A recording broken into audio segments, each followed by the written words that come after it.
இன்னைக்கு 400 metre reputation 15 reputation இதுவரையும் பண்ணதில்லை. இது எதுக்கு பண்ணுறது அப்படின்னா, அடுத்த மாதம் 12ஆம் தேதி டெல்லி வேதாந்தா மராத்தான் இருக்குது. அதுக்கு தான் இப்போ ரெடி ஆகிட்டு இருக்கேன். இப்போ நான் யூஸ் பண்ணுற ப்ராடக்ட்ஸ் என்னன்றதை சொல்கிறேன். இது வந்து கோரஸ் ஸ்பேஸ் 3 வாட்ச். உள்ளக்க போட்டிருக்க டேங்க் டீ வந்து பிராண்ட் எனக்கு என்னன்னு தெரியல. இந்த டிஷர்ட் வந்து காங்கேயத்தில் கொடுத்தது, காங்கேயம் மராத்தானுக்கு. ஷார்ட்ஸ் வந்து டெக்காத்லானில் வாங்கினது. ஷூ வந்து அடிடாஸ் அடிஜீரோ EOSL தான் நான் யூஸ் பண்ணுறது. வாங்க 2 கிலோமீட்டர் வார்ம் அப்பு, அதுக்கப்புறம் 15 ரெப்யூட்டேஷனு, அப்புறம் திருப்பி 2 கிலோமீட்டர் கூல் டவுனு. ஸோ 2 + 6 + 2 போட்டோம்னா 10 கிலோமீட்டர். ஓகேவா? இன்றைக்கி தான் கவர் பண்ணுறோம். வாங்க. 2 கிலோமீட்டர் வார்ம் முடிஞ்சு 132 ஆவரேஜ் ஹார்ட் ரேட்டில் 619 பேஸில் முடிஞ்சு. நல்லா ஒரு வார்ம் அப்பு, ஸ்வெட் ஆயிடுச்சு. ஒரு 2 நிமிஷம் ரெஸ்ட் ஆயிடுச்சு.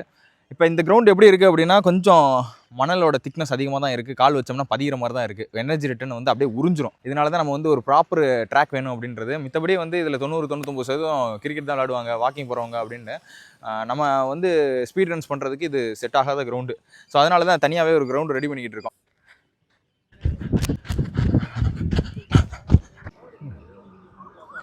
கண்ணில் வேர்வைப்பட்டு அப்படியே எரியுதுடா.